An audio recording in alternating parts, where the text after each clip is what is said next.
नमस्कार, ये आकाशवाणी शिमला है। अब आप पूनम शर्मा से प्रादेशिक समाचार सुनिए। आज के मुख्य समाचार। केंद्रीय मंत्री अनुराग ठाकुर ने ऊना जिले के कुटलैहड़ में 36 करोड़ की विकास योजनाओं के किए उद्घाटन व शिलान्यास। प्रदेश में उपचुनाव के लिए प्रचार जोरों पर। मुख्यमंत्री ने मंडी जिले में कई स्थानों पर की चुनावी जनसभाएं। बुराई पर अच्छाई की जीत का प्रतीक विजयदशमी पर्व प्रदेश भर में हर्षोल्लास के साथ मनाया गया। और सप्ताह भर चलने वाला कुल्लू का अंतर्राष्ट्रीय दशहरा उत्सव आज से शुरू। अब समाचार विस्तार से। देश भर में 18 वर्ष से अधिक आयु वर्ग के लिए सरकारी केंद्रों पर निःशुल्क कोविड टीकाकरण अभियान जारी है। युवाओं से आग्रह है कि टीका लगवाएं और अन्य लोगों को भी इसके लिए प्रोत्साहित करें। कोविड स्वास्थ्य के लिए खतरा बना हुआ है, ऐसे में एहतियाती उपायों के पालन में कोताही न बरतें। जब तक जरूरी न हो घर से बाहर न निकलें और 3 सरल उपायों का पालन करें। मास्क लगाएं, 2 गज की सुरक्षित दूरी बनाए रखें, हाथ और मुंह साफ रखें। कोविड संबंधी जानकारी और मार्गदर्शन के लिए राष्ट्रीय हेल्पलाइन नंबर 01123978046 और 1075 पर संपर्क करें। केंद्रीय सूचना व प्रसारण मंत्री अनुराग ठाकुर ने ऊना जिला के कुटलैहड़ क्षेत्र में आज करीब 36 करोड़ रुपए की विकास योजनाओं के उद्घाटन व शिलान्यास किए। उन्होंने थानाकलां में स्वयं सहायता समूहों के उत्पादों के ऑनलाइन बेचने का मंच प्रदान करने की सुविधा का भी शुभारंभ किया। इसके तहत अब समूहों के 51 तरह के उत्पाद ई कॉमर्स वेबसाइट अमेजॉन पर बिक सकेंगे। इस अवसर पर अनुराग ठाकुर ने कहा कि उत्पादों को बिक्री के लिए ऑनलाइन मंच प्रदान करना ग्रामीण विकास विभाग की बड़ी उपलब्धि है। उन्होंने कहा कि इस शुरुआत से प्रधानमंत्री नरेंद्र मोदी के वोकल फॉर लोकल के नारे को बल मिलेगा। अनुराग ठाकुर ने कहा कि महिला स्वयं सहायता समूहों ने कोरोना महामारी से निपटने में बड़ा योगदान दिया है। इसके अलावा केंद्र सरकार ने संक्रमण से निपटने के लिए 73,000 करोड़ रुपए से अधिक की धनराशि खर्च की है। इस अवसर पर ग्रामीण विकास मंत्री वीरेंद्र कंवर ने कहा कि महिलाओं को सशक्त व स्वावलंबी बनाना राज्य सरकार का लक्ष्य है। इस बीच केंद्रीय मंत्री अनुराग ठाकुर ने अंदरौली में क्लीन इंडिया जागरूकता रैली को भी हरी झंडी दिखाई। उन्होंने कहा कि युवा सेवाएं व खेल मंत्रालय की ओर से क्लीन इंडिया अभियान के तहत 75,000 किलो प्लास्टिक कचरा एकत्रित करने का लक्ष्य रखा गया है।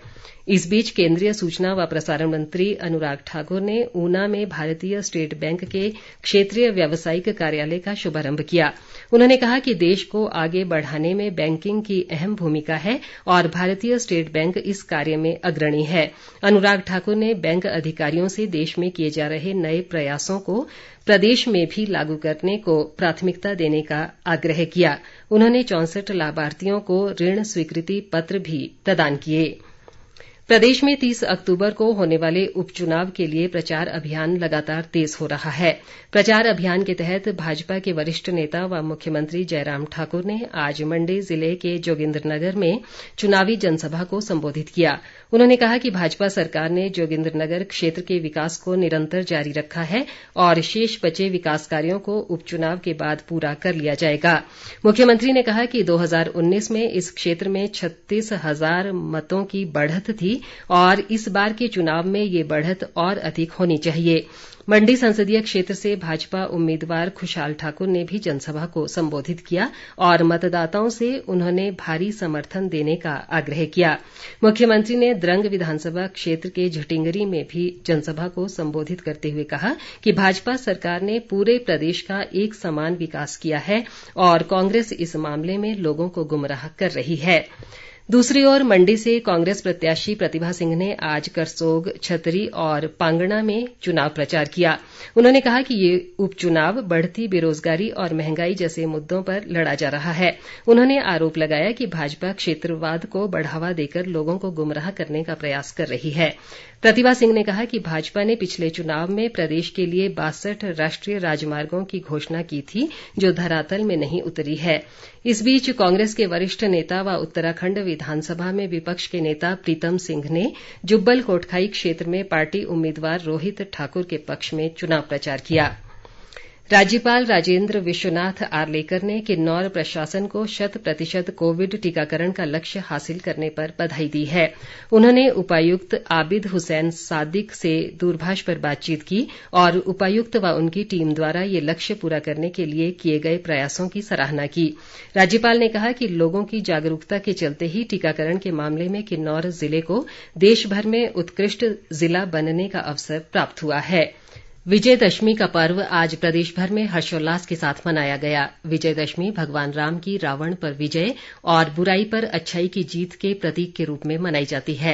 ये पर्व नवरात्र और दुर्गा पूजा अनुष्ठान की समाप्ति का भी प्रतीक है।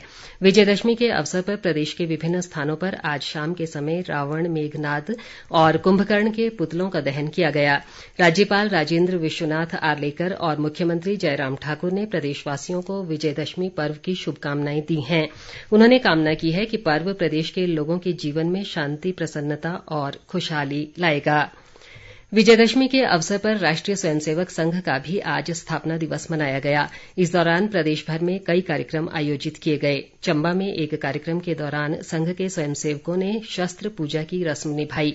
स्वयंसेवकों ने चंबा शहर में पथ संचलन किया और देश को एक बार फिर परम वैभव तक पहुंचाने का संकल्प लिया। सोलन में भी स्वयंसेवकों द्वारा शस्त्र पूजन सहित पथ संचलन किया गया। कार्यक्रम में वक्ताओं ने राष्ट्रीय स्वयंसेवक संघ के इतिहास पर प्रकाश डाला। कुल्लू का अंतर्राष्ट्रीय दशहरा उत्सव आज से शुरू हो गया है। राज्यपाल राजेंद्र विश्वनाथ आर्लेकर ने सप्ताह भर चलने वाले इस उत्सव का विधिवत शुभारंभ किया और लोगों को दशहरा पर्व की शुभकामनाएं दी। उत्सव के शुभारंभ अवसर पर कुल्लू शहर में शोभा यात्रा निकाली गई और सुल्तानपुर मंदिर से भगवान रघुनाथ को पालकी में बिठाकर ढालपुर मैदान लाया गया। इस शोभा यात्रा में बड़ी संख्या में लोगों ने भाग लिया। भगवान रघुनाथ जी के छड़ी बरदार महेश्वर सिंह समेत राज परिवार के अन्य सदस्य भी इस दौरान मौजूद रहे। दशहरा उत्सव में इस बार जिले के दूरदराज क्षेत्रों से करीब 200 देवी देवता भाग ले रहे हैं। प्रदेश में आज कोरोना संक्रमण के 90 नए मामले सामने आए हैं। मंडी जिला में 20, कांगड़ा में 16 जबकि शिमला में 15 नए मामलों की पुष्टि हुई है। स्वास्थ्य विभाग के अनुसार राज्य में इस समय 1361 कोरोना मरीजों का उपचार चल रहा है। कांगड़ा जिला में सबसे अधिक 423 एक्टिव मामले हैं। प्रदेश में संक्रमण से अब तक 3701 लोगों की मृत्यु हुई है। प्रदेश भाजपा अध्यक्ष सुरेश कश्यप ने कहा है कि प्रधानमंत्री नरेंद्र मोदी के नेतृत्व वाली सरकार ने भारत को सुदृढ़ बनाने में अहम भूमिका निभाई है। कांगड़ा जिला के फतेहपुर में पार्टी पदाधिकारियों की बैठक में उन्होंने कहा कि सरकार ने कोरोना काल में जिस तरह से देश की जनता का ख्याल रखा है उसकी चर्चा पूरे विश्व में हो रही है। सुरेश कश्यप ने कहा कि देश में दुनिया का सबसे बड़ा टीकाकरण अभियान चलाया जा रहा है और सरकार ने गरीबों के कल्याण के लिए अनेक योजनाएं बनाई हैं। प्रदेश भाजपा प्रभारी अविनाश राय खन्ना ने आज पार्टी मुख्यालय शिमला में चुनाव प्रबंधन समिति की बैठक की अध्यक्षता की। उन्होंने जहां अभी तक के विकास कार्यों की समीक्षा की, वहीं आगामी योजनाओं को लेकर भी विचार विमर्श किया गया। कांग्रेस कमेटी के चुनाव नियंत्रण कक्ष की बैठक आज शिमला में प्रभारी हरिकृष्ण हिमराल की अध्यक्षता में हुई। इसमें 4 सीटों पर उपचुनाव के लिए तैनात पार्टी पर्यवेक्षकों ने भाग लिया। इस दौरान पार्टी ने उपचुनाव को लेकर रणनीति तैयार की और नियंत्रण कक्ष के पदाधिकारियों को जरूरी दिशा निर्देश दिए गए। अंत में मुख्य समाचार एक बार फिर। केंद्रीय मंत्री अनुराग ठाकुर ने ऊना जिले के कुटलैहड़ में 36 करोड़ की विकास योजनाओं के किए उद्घाटन व शिलान्यास। प्रदेश में उपचुनाव के लिए प्रचार जोरों पर। मुख्यमंत्री ने मंडी जिले में कई स्थानों पर की चुनावी जनसभाएं। बुराई पर अच्छाई की जीत का प्रतीक विजयदशमी पर्व प्रदेश भर में हर्षोल्लास के साथ मनाया गया और सप्ताह भर चलने वाला कुल्लू का अंतर्राष्ट्रीय दशहरा उत्सव आज से शुरू। इसी के साथ ये समाचार बुलेटिन समाप्त हुआ। हमारा अगला बुलेटिन आप सुन सकते हैं कल सुबह 9:20 पर। नमस्कार।